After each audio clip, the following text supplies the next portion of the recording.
uma pergunta agora em relação, mais uma questão quantitativa de relacionada à pandemia. Eu queria saber se você sabe se existem dados hoje em dia relacionados à quantidade de vidas que poderiam ser salvas caso a quebra de patentes de vacinas e alguns medicamentos fosse acelerada ou já tivesse ocorrido em meio à pandemia.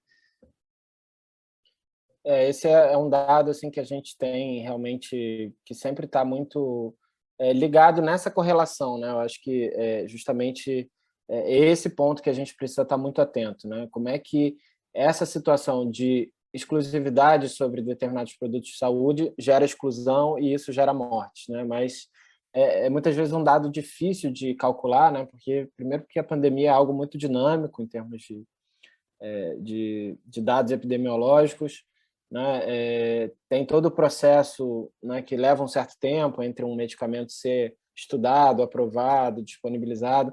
Então, às vezes é difícil fazer essas correlações assim de uma maneira tão precisa. Mas eu posso citar para você duas informações assim que ajudam a ter uma dimensão de quantas vidas estão sendo perdidas porque a gente não tem acesso às vacinas e aos medicamentos. O primeiro é um dado de um grupo da USP de pesquisa, que é o Grupo de Direito e Pobreza, que eles fizeram um estudo no início do ano passado, apontando que, caso naquela época tivesse já ocorrido um maior compartilhamento de conhecimento sobre produção de vacinas, e a gente tivesse maior fornecimento dessas vacinas de mRNA mensageiro, né, que é um tipo específico de vacinas, que é o caso da vacina da Pfizer, da Moderna, a gente teria conseguido evitar no Brasil mais de 1.000 mortes por dia ali no primeiro semestre de 2021. Né? Isso foi um dado que eles produziram com uma metodologia específica. Quem quiser, o estudo está disponível online. Se você buscar grupo de direito e pobreza, estudo, vacina, Covid-19, provavelmente você vai encontrar. Então, eles tiveram essa estimativa e a argumentação deles foi muito porque, né, no final de 2020 surgiu uma proposta a nível internacional, na Organização Mundial do Comércio, de suspender a nível global alguns direitos de propriedade intelectual, como patentes, segredos industriais, justamente para facilitar o compartilhamento do conhecimento. E aí, com isso, a expectativa era que mais países e mais produtores conseguissem fazer vacinas. E essa de mRNA, por exemplo, né, apesar de ser uma tecnologia mais nova, as unidades de fabricação que são necessárias são mais simples, né? São vacinas que são mais fáceis de adaptar, né? Então, para muitas empresas ao redor do mundo, seria viável, né, aprender como faz e rapidamente iniciar uma produção.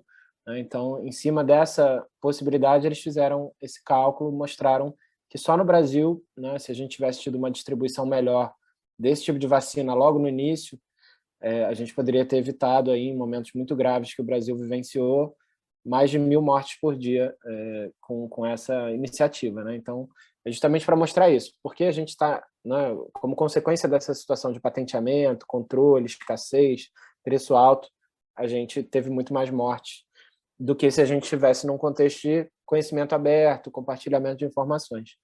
E outro dado que a gente pode, aí não vou dar números tão exatos, né, porque não é um estudo nem nada disso, mas para os medicamentos agora, como o baricitinib, né, eles começaram a ser aprovados a nível internacional ainda no final de 2021. Então, se no Brasil a gente já tivesse também tomado iniciativas como licenciamento compulsório, né, esse tipo de estratégia para comprar os genéricos, talvez a gente tivesse conseguido oferecer no Brasil já muito mais cedo.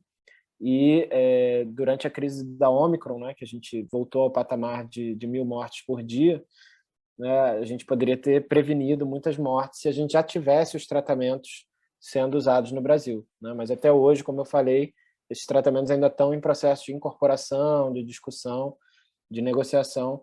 Então, a gente está bastante atrasado na oferta de tratamentos no Brasil, e uma das razões é isso, né? São poucas empresas que fornecem, o Brasil está proibido de comprar genéricos, tem uma série de limitações que, sem dúvida, impactaram muitas vidas durante a crise que a gente viveu, essa onda de Ômicron, né?